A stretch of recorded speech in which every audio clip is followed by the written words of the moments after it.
Well, look, firstly, what I want to do is thank Andy and Barry, doing a lot behind the scenes here. Apart from Andy not getting YouTube to work, but he'll get that sorted, and we'll improve over the next few weeks. And also thank Luke for I say offer him. He didn't really have a lot of choice, really. There were so many people asking for him to get back on and to kick off for us. He's now royalty. So he's going to be talking, I believe, all today around about E20 and small field flying and things of that. So look, without further ado, Luke, over to you, sir. Thanks very much, Mark. Well, it's great to be back here and kicking off this new season of In the Air tonight. Hopefully the microphone is good. I don't know if you'll detect it because you probably don't know how I normally talk, but my voice is beginning to go a bit. So do bear with me. And if it goes a bit croaky, I have got some stuff here. So hopefully we will last out. Now, some of you may be familiar with me. You may have seen my presentation, I think, back in March.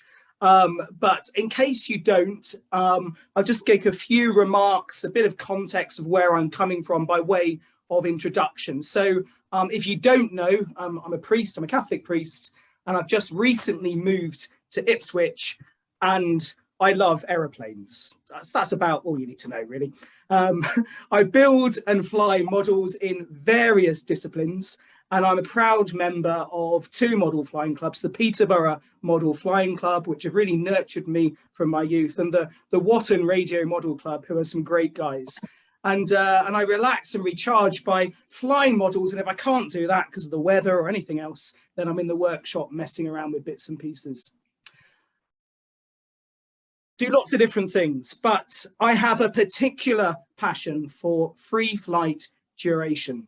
Now, I know we have a mixed audience here this evening. There are some people who have just tuned in for the first time. So I'm just going to briefly define terms, and just forgive me if we're teaching grandmothers to suck eggs here. But so we know what we're all talking about, free flight means that we set a model aeroplane up to fly by altering angles on the wing, the tail, we onto the thrust line, etc. And then once you let go of it, that's it. So you're pre-programming a model to fly, and then you let go. There's no radio control, okay? I do fly radio, you can see some of those behind me, but free flight, no control once you let go.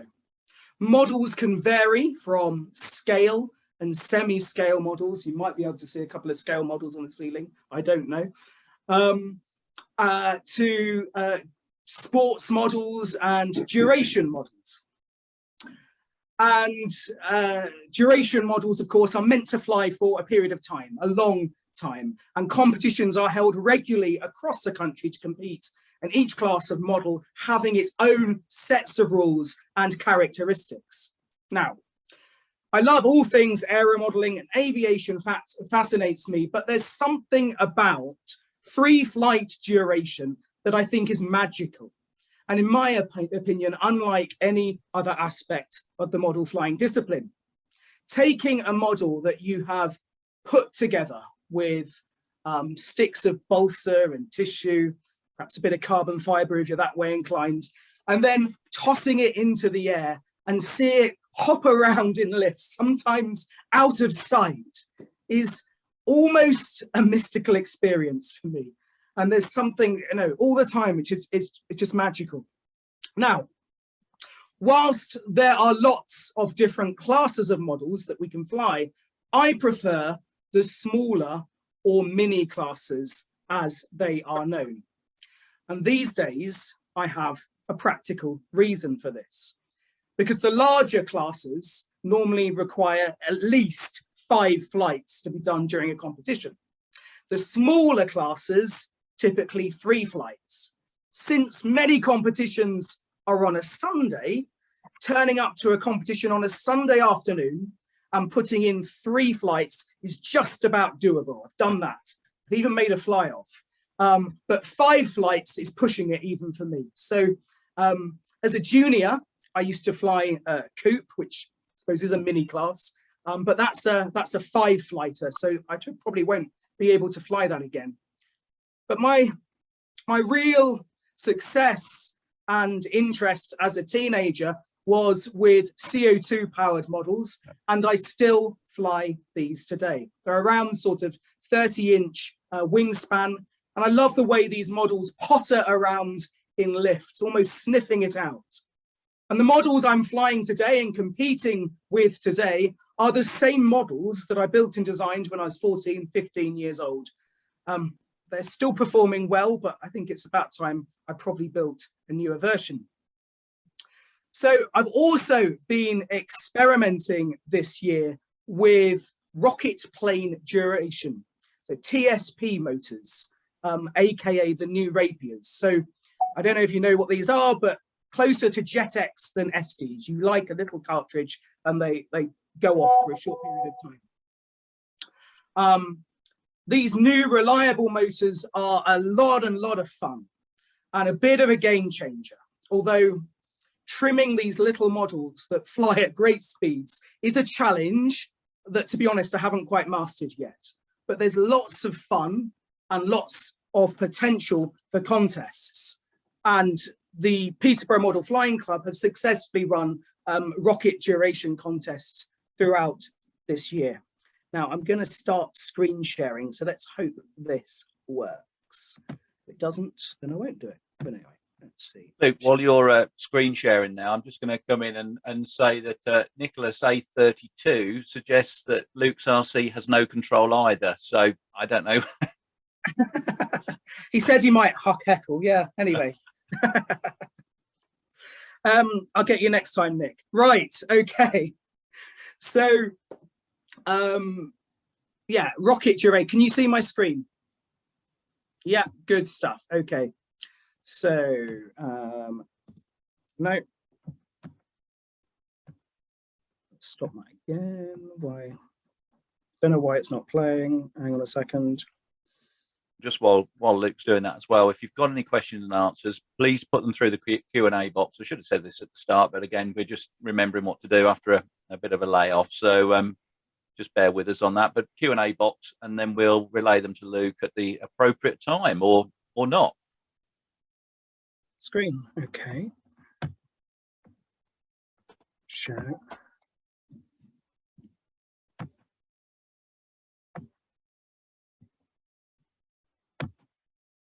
Okay, now that's working. Right, so it's my Top Gun picture. So just so you can illustrate, see what you're talking about, little rocket duration models. We can do built-up models as well, but this was some of the things that we were playing around at Ferry Meadows and Buckminster and elsewhere this year. But my main focus this year and the subject of this presentation has been E20. So let's turn to this topic now. What's an E20 and how have they come about? Well, the first thing to say is that E20 is an evolving class. In its most basic form, an E20 is an electric powered model that has a 20-inch projected wingspan. So projected means tip to tip dihedral, okay? 20 inches across there. The idea is that the model will climb quickly and then transition into a glide, and at the end of the motor run, which will then form the main part of the flight. So this, of course, is very different to E30, for example, 30-inch wingspan, okay, which has a minute-long motor run, and that's a very slow, gentle climb. Now, E20 has evolved over recent years with the development of small motors and small, powerful LiPo batteries. Now, I should make it clear from the outset that I'm not an expert in the field. In fact, I'm not an expert in anything, to be honest. Perhaps a very small niche of theology, but other than that, no, I'm not an expert. But I have given the subject some serious thought. I've done some significant work on E20 and have been involved in promoting competitive flying of E20 during this year. Before we move on, I think it would be helpful to give a little bit of background and history to give a context to where we are today.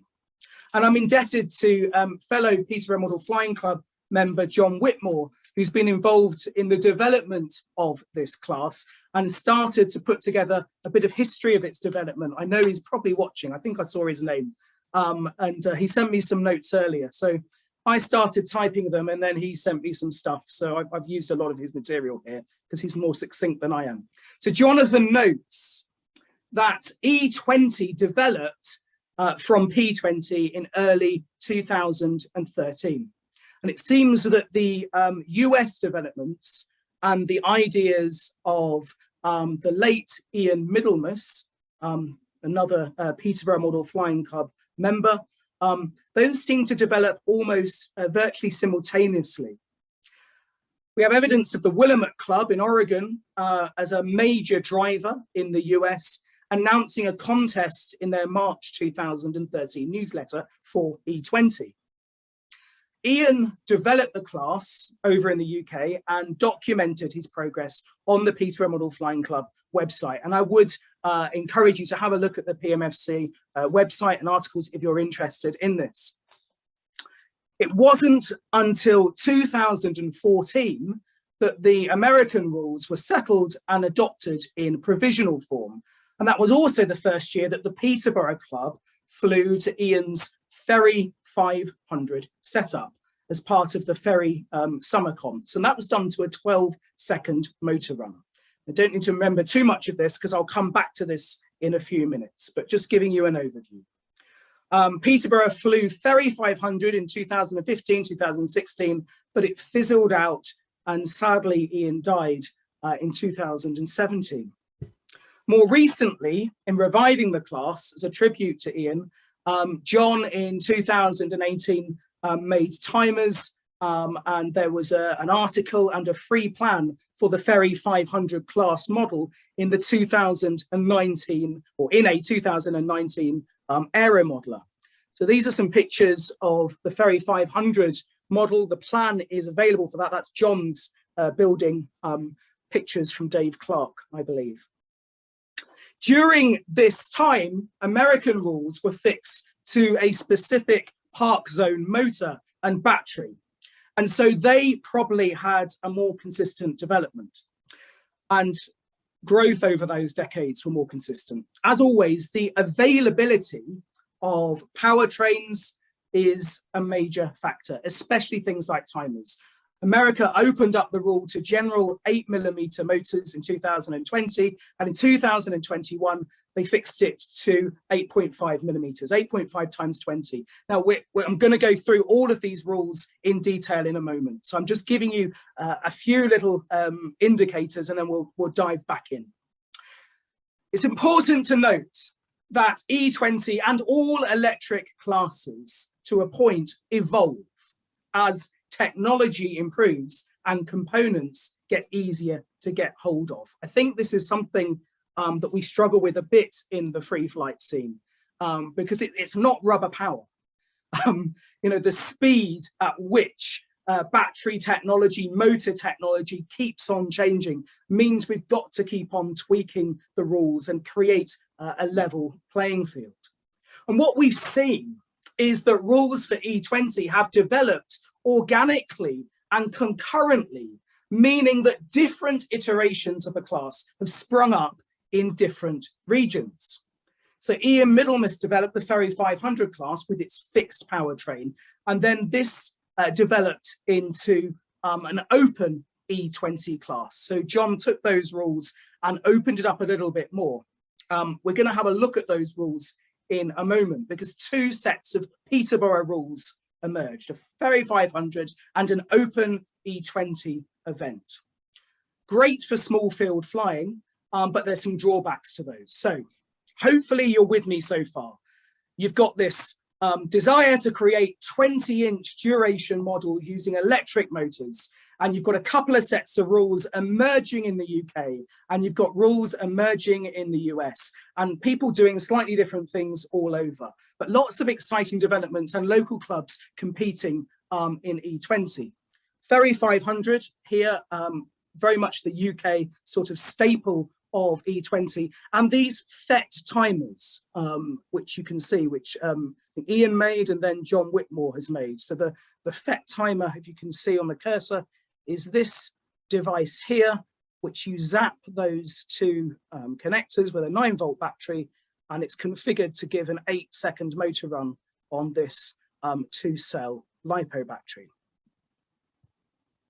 Okay, so Ferry 500 rules very quickly on your screen there. As you can see, I just want to move that dialog box so I can read that off the screen. 20-inch projected span, and then specifying the motor, the Peterborough timer, and the 2-cell 180 milliamp battery. And that blue and yellow model is my Ferry 500. And then move this on to the open E20, because these components were getting hard to get hold of. It's difficult to get hold of GWS motors and etc. So Jonathan and others created the open E20 rules. Similar, so 20-inch projected span again, but this time you can have any motor, you can have any prop, you can have any battery. There's no minimum weight, there's no maximum weight. The restrictions are an 8-second motor run because we're flying on a very small field, must have a dethermalizer, and flying to a 60-second max. Okay. They're great, these models. And there's been a lot of fun has been had with them and still is had with them. They pack a lot of power, some of these little motors, so they can really scream and climb up very quickly. But on the whole, they are heavy. The temptation is to use bigger motors and bigger batteries. And they're only a 20-inch wingspan. So, what goes up must come down. And there are severe drawbacks. The motors and batteries that were designated for the Ferry 500 class, they're no longer readily available, and equivalents are hard to come by.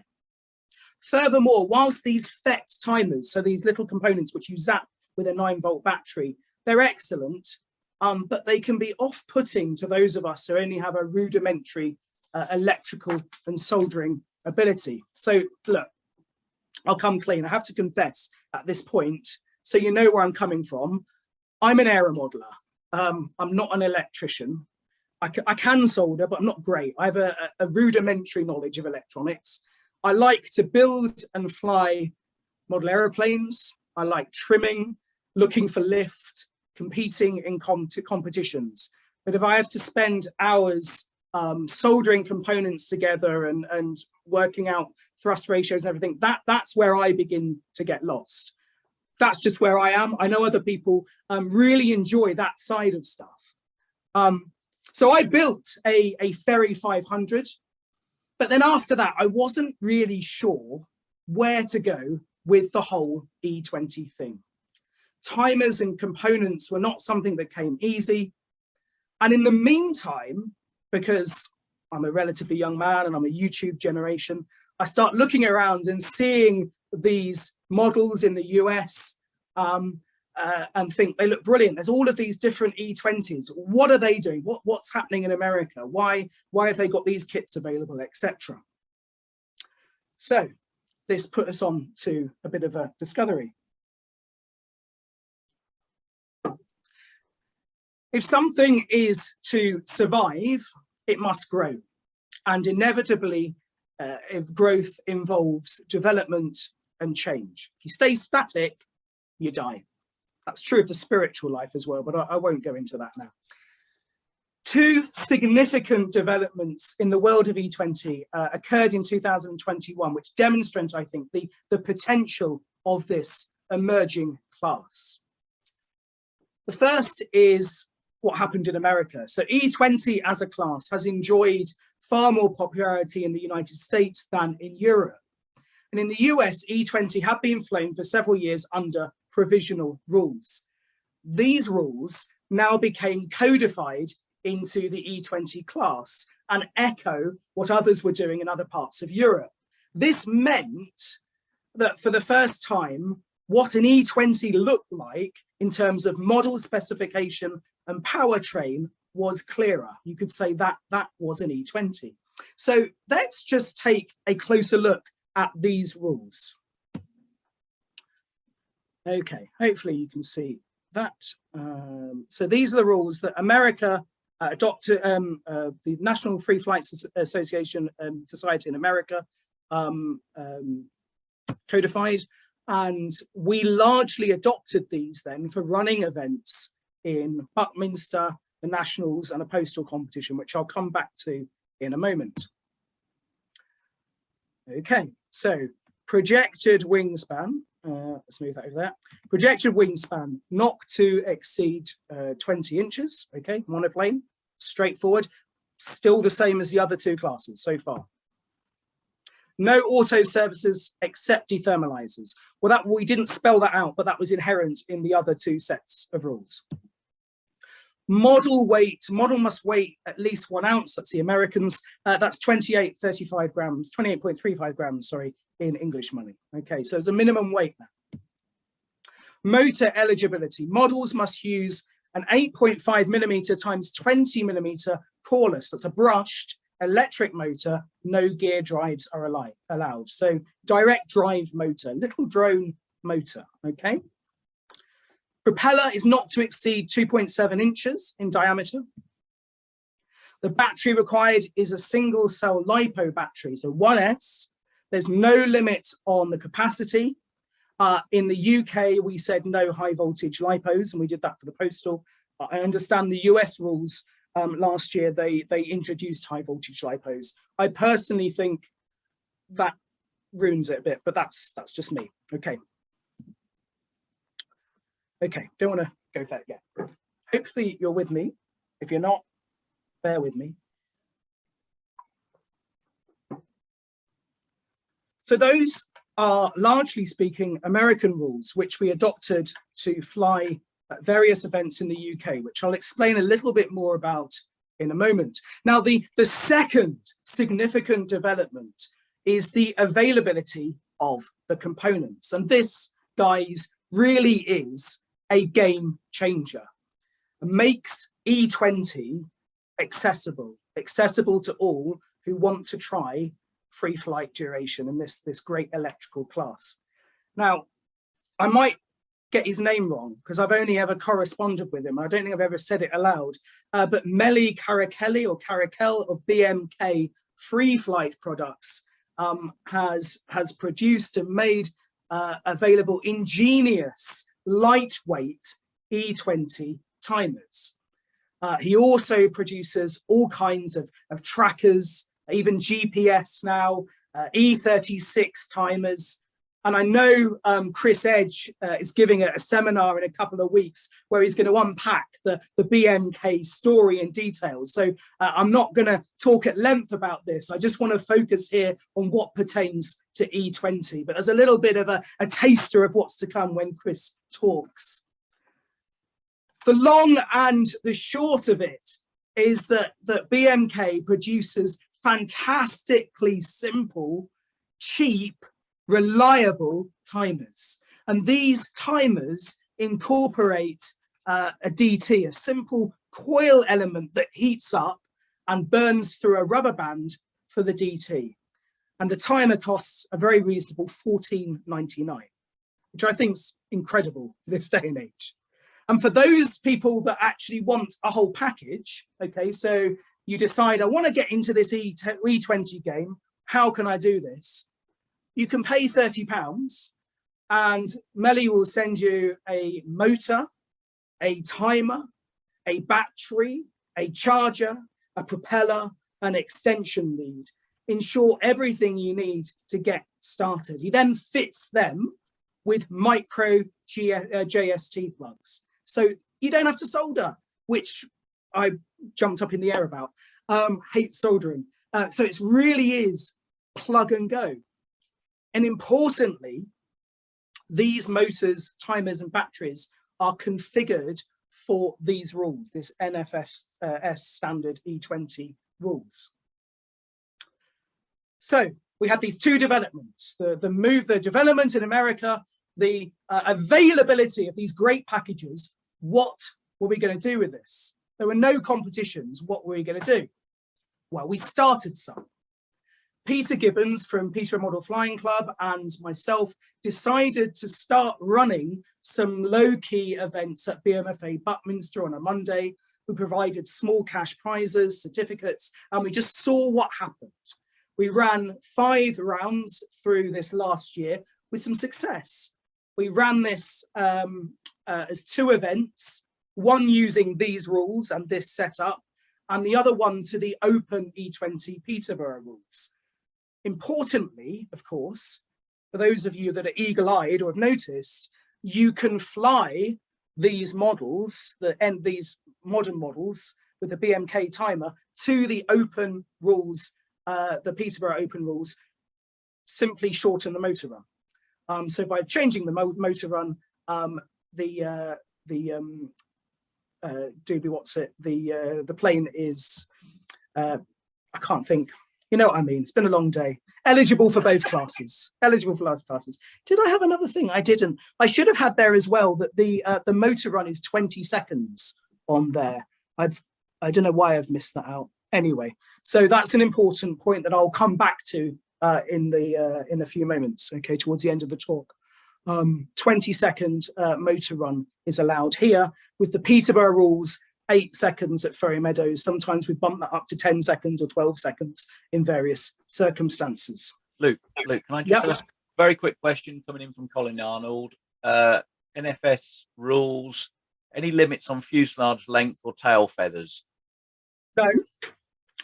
And the Peterborough open rules, we voted to remove those limits on our open rules at the AGM last year, which we did. The website hasn't been updated, but for our Peterborough Club competitions, there was no length on the fuselage, restriction on the fuselage or the tail feathers. As far as I know, I've read the rules several times, I've been flying them, there is no restriction. The only restriction on the airframe is the weight and the projected wingspan. And certainly I would be in favour of that moving forward, because designs are already merging with sort of longer moment arms and all kinds of things. Thanks, Luke. Okay. So BMK, let's have a look at some of the BMK stuff. So hopefully you'll see some of those pictures. My screen's still sharing, okay, yeah? Yeah, absolutely fine. You can see what I can see. So in this picture here on my little Pearl, we've got battery, extension lead going into your timer, the start button, a little coil and DT band. It's another picture of the band just DTing, and there you go, there's a close-up there of the band actually melting through. It took me several goes to get that shot. But there we go, there's a DT in operation. I'll do better than that because I'll actually show you some of these working in a few moments. But great stuff. And this, I should add as well, is the bog standard version of the E20 timer. Melly does an E20 Plus with an RDT, and you can have a tracker plumbed into it and all kinds of things. So there are different iterations of these E20 timers. But yeah, these BMK timers, great products. If you are technically minded, I know John Whitmore has produced his own very lightweight stuff as well, and is rather a mastermind at it all. So there's the option in this class to go your own way. You don't have to use this stuff, but you can, of course, just get off the shelf stuff as well. So we ran some competitions in the year. We ran various things at Buckminster. There's one of the early Buckminster's events there last February or March or whatever, when it was rainy and the leaves went on the trees. So we're getting there again this autumn. And we ran a World Postal Championship. Peter and I wanted to do something sort of independently to kind of push the class, but also celebrate, you know, it's a centenary year for model flying in this country. We were getting into this, what can we do to celebrate? And Peter came up with the idea, well, let's have a World Postal and, you know, push this. And we ran two categories in the World Postal. So an open class which incorporated these Peterborough rules and these fixed class with a 20-second motor run. There's a great write-up by Chris Edge 2 aeromodelers ago. Have a look at it. Yeah, I mean, with postal competitions, nobody seems to get the huge numbers that we would like, but it was a good start. It was a good start. We had entries. We did have entries from the USA, from the UK, from Finland, from places I can't pronounce. Yeah, it was good. And there are plans to repeat that, albeit in a lower key version sort of next year. I think Peter's keen that we do something every few years and make something big, but you know, we'll see how that goes. We've also got sort of ideas to run a winter league and all kinds of things. So there's the World Postal event. We did the meetings at Buckminster. What else did we do? Oh, yeah, we go. There's Peter and I having put our flights in one of the hottest days of the year. I think it's 38 degrees there at Buckminster. We also had an event at the Nationals, and that's Chris Edge and I flying together in the fly-off, where he wiped the floor with me. But I had a broken wing, so I'm not going to go there. But no, we had a trial event at the Nationals to see if it could be done and to sort of showcase the class. And we had a pretty good turnout considering there. So we've had lots of sort of activity this year. Future events planned. We'll hopefully do some more stuff at Buckminster this coming year, more sort of postal events. We're talking about a winter league. Unfortunately, I've just moved house. September and October is just gone. I haven't been able to do anything. This is probably the first aeromodelling thing I've done since, I don't know, the summer. So personally, I haven't had a chance to do a lot, but we're trying to keep the momentum and build on what we've done. Have got some observations about this, but I'll come back to that by way of conclusion. Okay. So, guys, we have got great BMK setup, off-the-shelf products. We have competitions to fly. What kind of models can we build? Where can we go with it? Well, there's lots of variety to be had with these little 20-inch span models, and it depends really on what approach you want to take with the class. What's important is weight and power.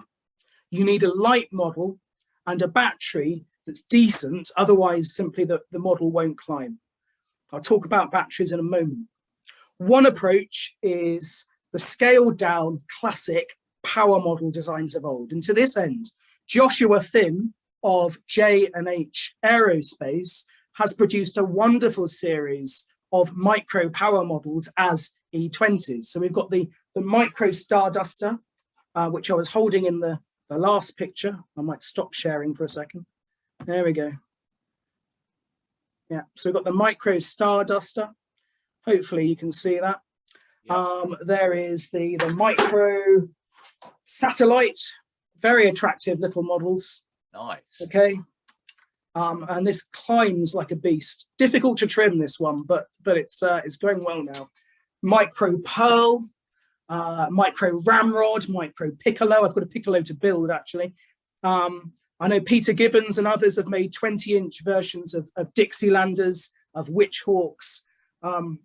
Josh's kits are really first class, and his YouTube channel showcases really what these models can do. The micro Pearl and the micro Starduster are firm favourites among the Buckminster crowd. I said there's a question there about motors. I'll get onto that, don't worry. Another approach is to go down the carbon fibre high-tech road. Let's go back to screen share. Sorry about all the jumping around. You're doing fine. And the voice is holding up, so keep going. It's holding up at the moment, yeah. We're okay at the moment. So yeah, there's some of Josh's kits which I've built and thoroughly recommend them. A lot of fun. In fact, the Starduster came second in the postal, so it's a decent model. Yeah. There's a Witchhawk there that I think is a Witchhawk that Peter built. model in the bottom left-hand corner, that actually is only 18-inch wingspan, sheet, tail, tail feathers. I broke the fuselage, but until I broke the fuselage, it was a very good model, a very sort of go-to, reliable little performer. I've got a foam model. This is Josh Finn's Super E20, probably the best model. His aerofoil section is based on one of his F1D models. And the foam is laser cut by Mariusz in Poland, who's been doing a lot on E20. And if you're interested, go to the Facebook E20 group and see some of the stuff that he's been doing there. Unfortunately, mine has had a couple of problems with hawthorn bushes. And so the aerofoil isn't so good now. I have another one to build, but great little model. High tech, right? So this is Chris Edge's GTS E20. This won the Nationals event. Yeah, great model. If you want to go down that route with geodetic structure, 3D printed components for motor mounts and all of that. I'm not sure if I meant to mention that, Mark, I know you've been experimenting in this area. Yeah. When I get chance, yeah, I've made a few little components printed in that, which if people want STL files for them, battery boxes and things, yes, we can make those available somewhere. So that really is, if that's the route you want to go down, you've got the scope. Then you can do all sheet models. Thermite by Ralph Bradley. I think there's a model called Cliche as well in the States. This John Whitmore's example here. It's a high aspect ratio model, all sheet construction, very, very light. I think it came out underweight. I had to put a little bit of weight on it, but I mean, it climbs like a bat out of heaven. It goes very well. Again, an all sheet model, which to be able to compete with that, yeah, you can do that in Catapult Glider, but you can't do that in many others. So you can go in many different directions. So guys, you want to build an E20. What is your setup? How do you do this? Well, you need a timer, a BMK motor timer and DT. You could go for the RDT Plus, which is what I've got on that satellite. I'll demo that if we've got time in a moment. So that certainly is an option. Your motor, you need an 8.5 times 200mm brush motor. You can get those from BMK individually. You can buy them from Amazon. You can get them from eBay. You can get them from J&H Aerospace if you want to get them from the States. Josh's ones pack a bit of a punch, I've noticed. I've been experimenting. BMK ones are very, very good. I've got BMK ones in some of my models. And the ones on Amazon, 4 for $9.99. There are 2 sets on Amazon.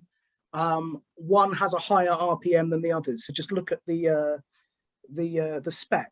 Luke, can we just correct that? It's 20mm, not 200mm. It is 20. Did I say 200? Fine. No, it's fine. Don't worry. Yeah, sorry. 20. You're not allowed a 200mm. Yeah, don't. Yeah. I've got a cold. Okay. Prop. I use Gem Fan or similar. So a 65mm prop. I don't know if you can see that. These are drone props, standard drone props. If you meant 65mm just comes under the limit of 2.7 inches. You can buy iterations of those from Amazon, from Banggood, from AliExpress, from Drone Junkie, from Component Shop, from just about anywhere. Be warned, you have to buy 8 normally, or 4, and 2 or 4 will be pushers, tractors. So you have pullers and pushers, tractors and pushers. So you need to make sure you put the right prop on the motor and that it's spinning the right way. It's easy to change because you just pull the prop on and off. It's not hard to take them on and off. Battery. Done quite a lot of experimentation with battery. The batteries that I've personally settled on are the Giant Power batteries. I was using 180 milliamps, but I've gone to 220, even 260 milliamps in some of the models because I've got a better C rating. I've noticed the climb is a little bit better. I get those from Component Shop. They're very, very good. They're about $3.95, $4.95 a battery. order a few because shipping is about 10 quid courier. I haven't found anything better than those personally. Turnigy is hard to get hold of now anyway. So yeah, giant power batteries. I've seen people use 150 and 130 milliamp as well. So a bit of an experimentation, but I would say to get yourself going, a 200 or 220 milliamp would be fine. UMC Ultra Micro Connector 2-pin extension connector. So BMK sell those and they come in the packs and they'll come with a timer. And that's because you can't plug the battery directly in and keep it flush with the fuselage. It doesn't like it.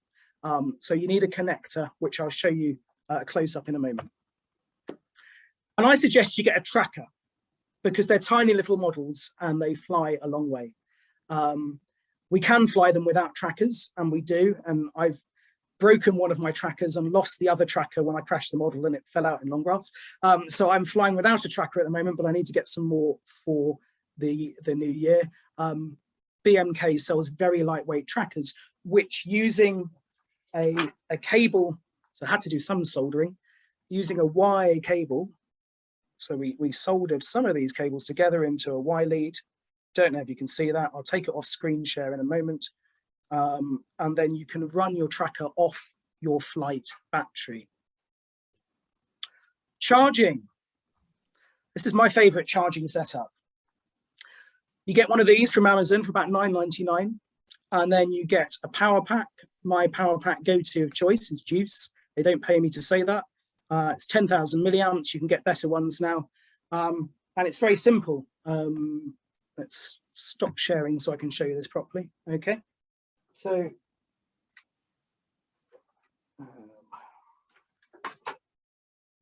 here is a little charger.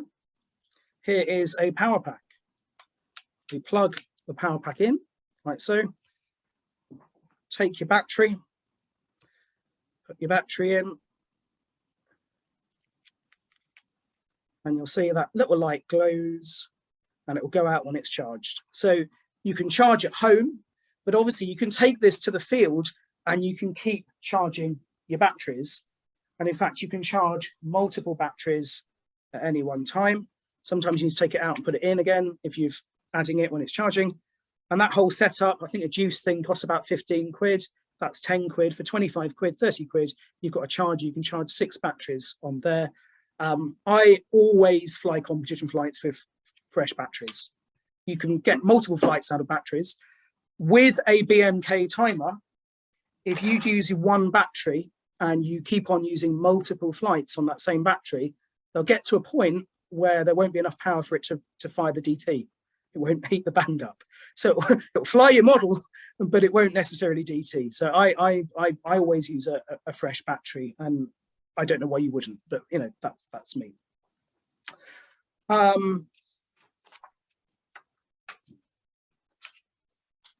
Okay, some final observations and then questions. Okay, please repeat the charger details. I will do, don't worry. Okay, so final observations. What have we learned? These are little models. They don't like turbulence. So a little bit of turbulence rolling off hedges at Buckminster and stuff really can destroy a flight. You've got to choose your moment. Once they get away, they're wonderful.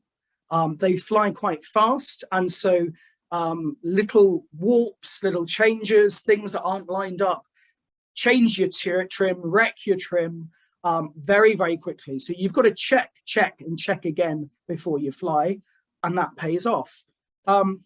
Also, and this is the first time I've done this, there'll be people out there that will say, no, Luke, you don't know what you're talking about.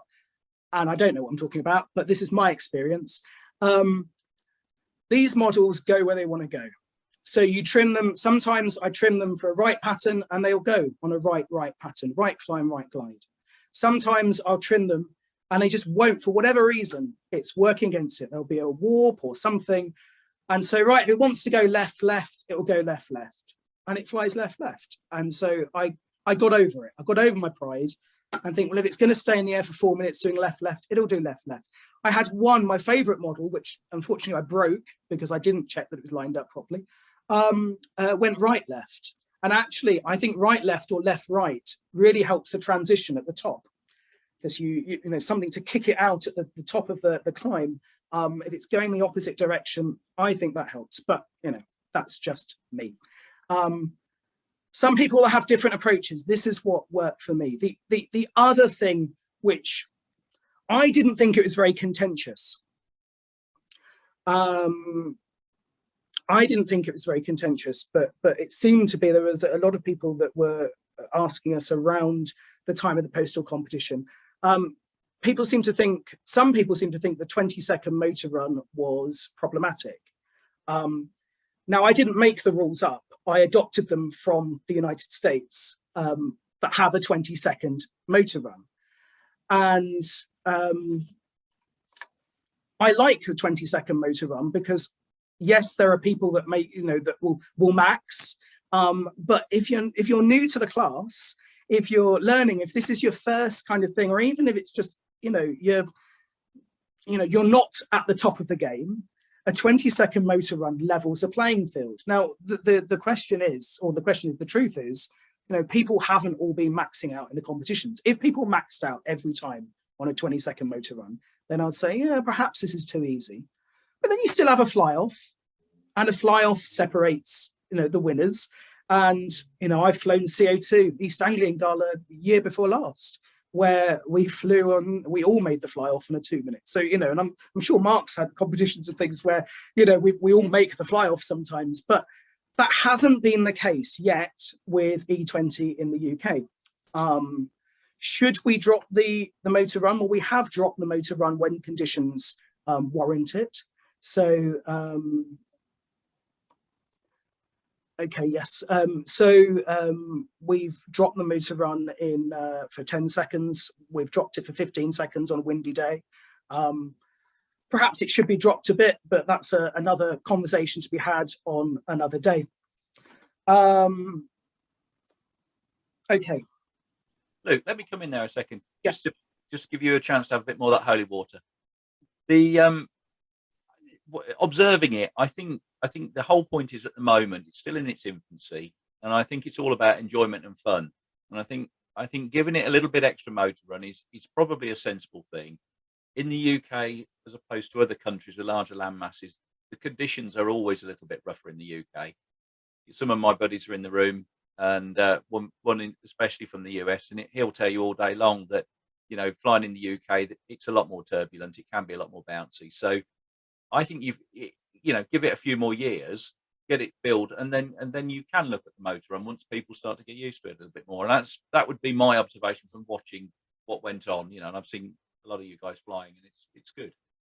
I would agree. I would agree, and I think the beauty is, as well, with this class, is that you can drop the motor run depending on circumstances. So if you are in a small field, you know, we fly these models at Peterborough to an 8-second motor run.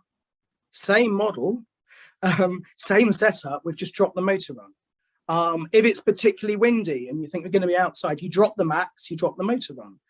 It's not rocket science. So yeah, I mean, I totally agree, Mark, and I think, yeah, we have to wait and see what happens here.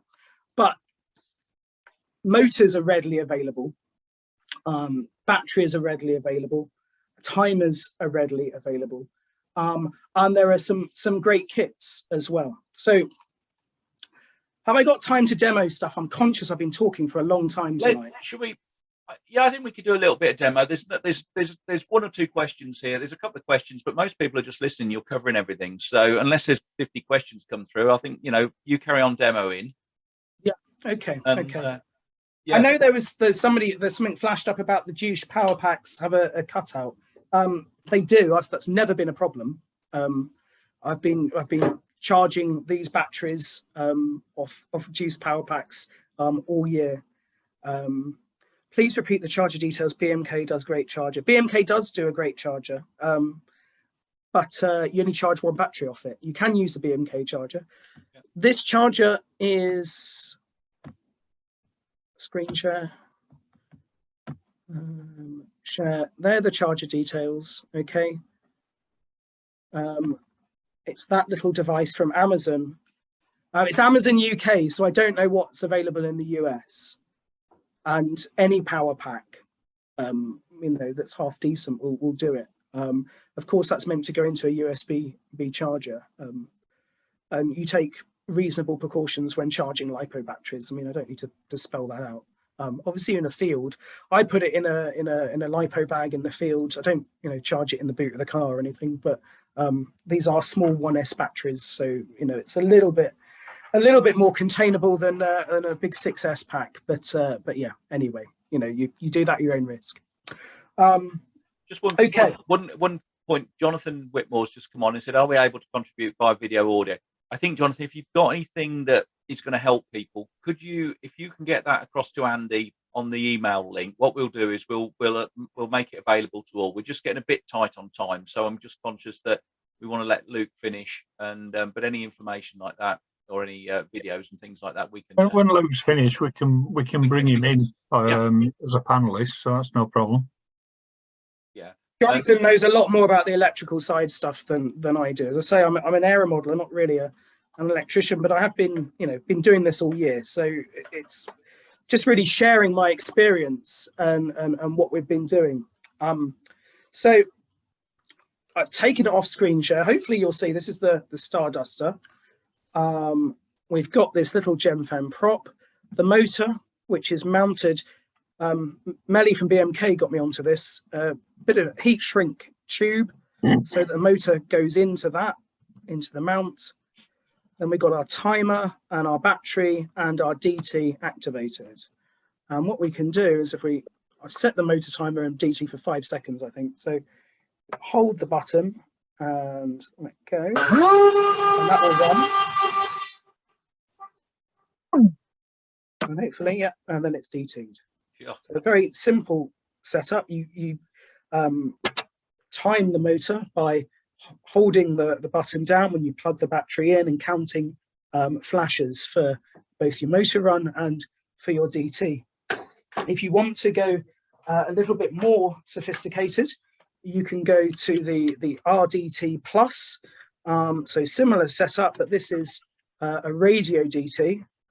So if I start that motor at the moment, I have a small RC transmitter, which will cut the motor in DT, or just DT it if I want to. So we can start the motor, and then I can stop it like that, and the model DTs. So very useful, especially if your model's going out of sight. Voice is struggling a little bit, but we'll bring this to a close, I think. We'll get a couple of questions in, and then we'll just see here. One of them was for Malav, which I can answer to give you a few moments. He was saying about converting a P20 model. I think with E20, anything of 20-inch span is going to fly. So just give it a go. These are wonderful little motors. They're inexpensive. There's a P20. That was based on a P20 model. Based on a P20 model, which I then changed a lot. But I mean, actually, the aerofoil section is a P20, and and the tail was as well. I changed the ends, but I could stick the Sweet P air surfaces on that, and that would fly. Same, John Mars just asking, did I see something about battery having to do 3 flights? That was a Peterborough Model Flying Club rule, I think, wasn't it? That's a Peterborough rule. That's not a rule for the rules that we adopted at Buckminster and for the postal and that's yeah. Cool. Well, they're the questions. So unless anybody else, we've got some in the chat came up, which I think were quite good. I'll bring Jonathan in as a panelist so he can. Yeah, if Jonathan wants to come in, we'd love to have him. When I find him on the long list, there he is. Somebody's just said the BMFA charger does 2 batteries, just to correct you, Luke. So there you go. Okay, yes. I mean, it might well do 2 batteries. Sorry. I don't use it, so, Here he is. This does 6 batteries. There you go. Hi, guys. I don't know if you can... How's my connection? I'm in a holiday cottage. Good, John. In the middle of nowhere, so... That's working well. Yeah. Yeah. just want to first of all just say that thank you to Luke and Peter, Pete Gibbons, who've been an absolute, they've brought an absolute dynamo mentality to it in the last year or so, and I don't think we'd all be here without that. So big up Luke on that. The ideas and the drive has been really something really good. I only really had one point to make, which was just about the time of the motors. I'm not particularly invested in one or the other, but I think it's just worth pointing out the differences between the US and the Peterborough, the UK flying fields available. The Willamette Club fly on a field that's 10 times the size of Ferry Meadows and about 3 times the size of what's the where we have the Nats? Buxton. Buxton, yeah, couldn't think for a minute, yeah. So their rules and the 20-second run and the long max and the fly offs obviously work very well there, where they've got the space to do it. The reality is that Peterborough, it was really Ian who developed it. We started with 12 seconds. We were losing models on 12 seconds in Peterborough. Because Peterborough is a very small field and it's surrounded by lakes, so it's really not in the same league as BMFA type competitions. It's really is a small field. So majority of people who've been in touch with me are people who don't really do comps. They're people who maybe want to go out and fly in a local field, and that's the majority of people who are building the Ferry 500 type of model. But obviously Luke, his interest has been in getting it sort of more of a competition class. So my personal thoughts is the 20 seconds rule, the NFSS rule works in a competition type situation at Parkston where you can chase it all day. But the reality is that that little light Ralph Bradley model, the thermite. When I fly that on I fly that on 20 seconds in a dead flat calm, and it's out of the field with the DT going off after the motor run. So there's just no way I can fly and trim on 20 seconds.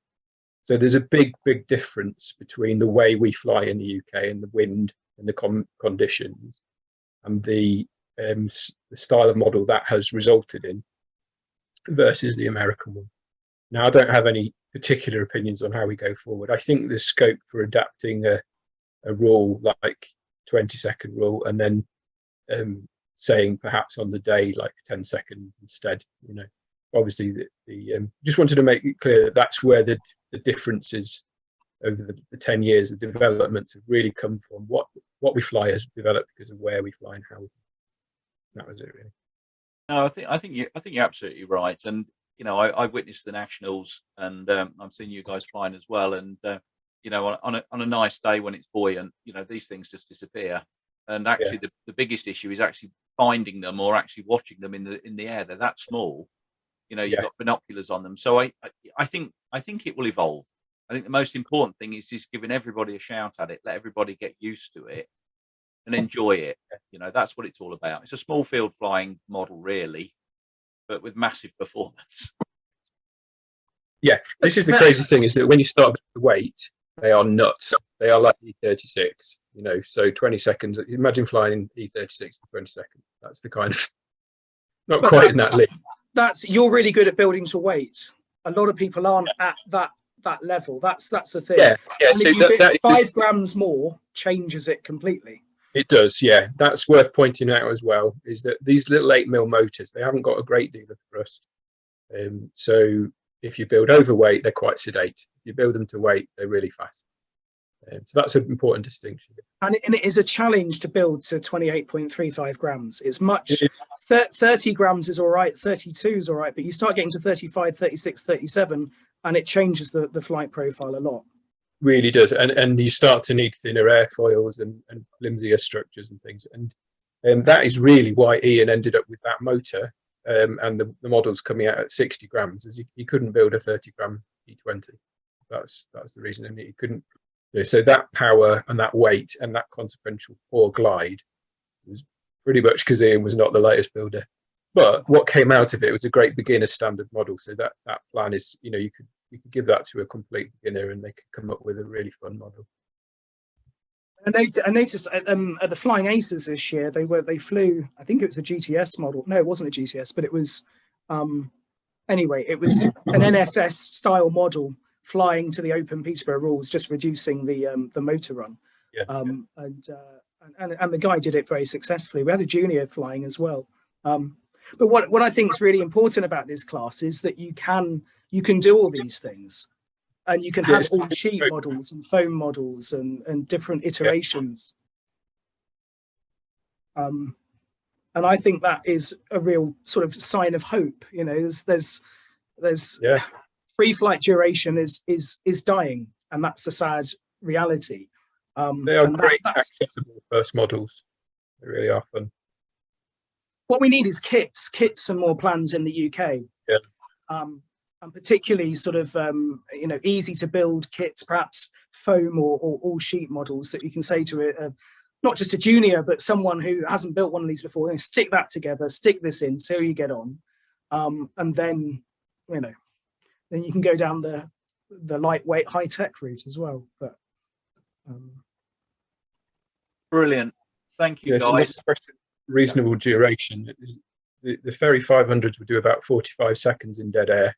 Yeah, they were quite heavy, but when you build a pretty good American type one, you put it in lift and it's as long as the lift. I think you picked up on one good point, and it's one we can probably leave people with, so that everybody can go on that it is an affordable model. You know, the components are quite fun to put together. It's fantastic. The biggest issue has always been the timing device.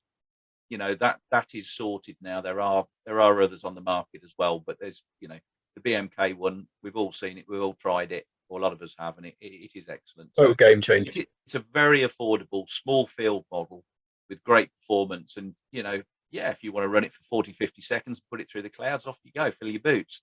And I think even Chris Edge reduced his duration of times because he was getting too high with it. So you can choose that, but he enjoyed it. He had fun. You're having fun. That's what it's all about. You should note, Mark, that in the Nats, we both flew to a 10-second motor run in the fly-off. I did about a minute and a half or something, and Chris did about 4 minutes, 4.5. But yeah, I mean, I can't remember where I was going with that. But anyway. Yeah. But I'm sure Chris will add some detail to that in a couple of weeks anyway when he's on. So I think that's what makes it particularly good as well, is it isn't a lot of the electric classes are the techie people, but this is not that. This is an aeromodeller's model, and the Melee timer has absolutely made that possible. It's just like building a rubber model, but you just put a little motor in it. And that's what attracted me. that was the thing that changed it for me. For those who asked the question, I think for BMK you need to go onto Facebook. I think the connection's through there. It's a Facebook web page. I think. Oh no, he has got a flight store. If you Google BMK free flight store, he also has a flight store with his stuff on that you can see. But he has got a great BMK Facebook page. You're quite right. So somebody has put a domain in the chat. BMKS.co.uk.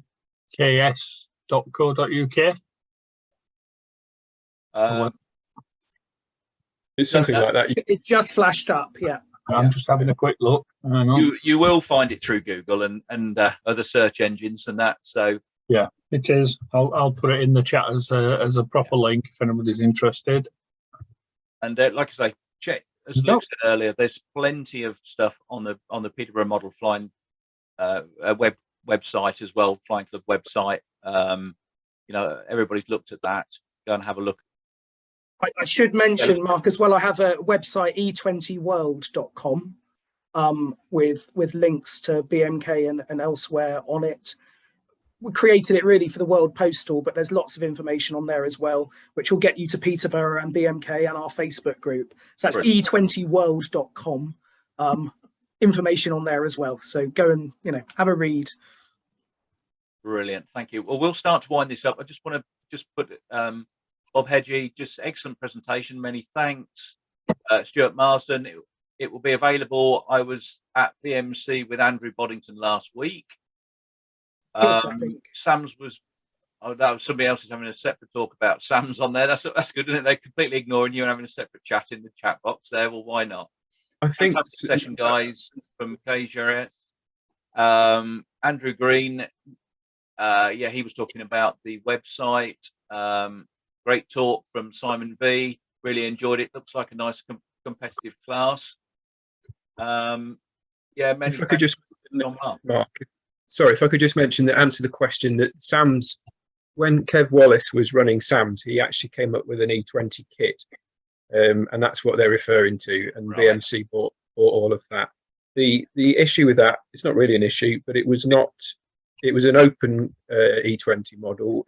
He did have a few different configurations for it, but it doesn't really fit into the new movement that Luke is bringing forward. So it would be really good if we could get a kit. I'm still working on getting a proper lightweight plan sorted, but that Sam's model that Kev produced wasn't really the direction that we're going. Yeah, well, we can. I mean, we've got good links with Dave Lindley and that at the NFS, and I know Josh very well. So you know, we can always get in touch with Josh, and maybe you can do an import of some stuff. And you know, if others are interested, you know, there are things that can be done. And this is where it needs to explore, and this is where Luke and you guys need to put that together. But I think we better wind it up there because some of us got a dinner to have. And just thank you, Luke. Especially that was a fantastic chat. I mean, the fact that we only had about 5 questions meant you covered everything because they, you know, and they're still here as well. You know, you've still got 100 and something in the room. So brilliant. Well done, sir. And we look forward to seeing you on the other side of the room next time, asking questions. And as royalty, as there's a few now who have been back a couple of times to do talks, you'll be always welcome to give us another talk one day, and maybe a bit more detail. Somebody will want some more detail about E20 and others later. Well, thanks for having me. Sorry that the voice isn't quite as polished this evening, but yeah, no, it's a lot of fun, and well done, guys, for all that you're doing, because you know, it's a great series in the air tonight. So it's. Can I just say to just think it's maybe been forgotten, but Luke has a very excellent, or runs a very excellent Facebook page on E20. So that's the place to go for questions, really. If you just, I don't know if I did mention that or not, but that's where most of the development talk is at the moment. Yeah. Brilliant. Thank you. E20 model flying on Facebook, but yeah, thanks, John. And thank you for your thanks as well. Just to say that we do this because we love model flying, and that's what it's all about. We all do it for the same reasons that you do. So you know, we'll have a big love in on model flying again. We'll see everybody in a couple of weeks. No, next weekend. Next week. Sorry, I'm already throwing it away. Let's see everybody next week. Vintage Combat. Vintage Combat. And this will be slightly larger, slightly dirtier, slightly faster. So there we go. Really good. Look forward to it. Thank you all, and good evening. Thank you very much. Thank you, Luke. Thank you. Bye-bye. Thank you. Have a great one. Thank you.